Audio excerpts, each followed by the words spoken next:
Bertong Kunat! Daryong Dagol! Ano tong balitang pinagkakalat mo dito sa baluarte ko, ha? Anong balita? Huwag ka na magmaang-maangan pa! Ayun ba? Huh? Hindi ba totoo naman? Nasabi ang lunas sa COVID. Alam mo ba kung nasa naman kang mayong? Nasa naga talaga yun. At higit sa lahat, fake news talaga yung ads sa Revolution. Ungas ka ba? Ano ba pinagsasabi mo? Saan mo pinagkukuha yan? Siyempre, nag-research ako, no? Sa Tuktuk University.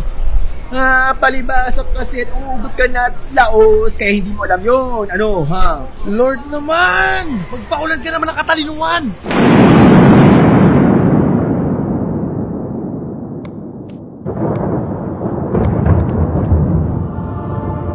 Reliable source of information, sari-saring content na isinulat ng mga eksperto, mga librong de kalidad na abot hanggang sa doomsday, tumawag ka lang sa akin. By the way, hindi ako si Lord.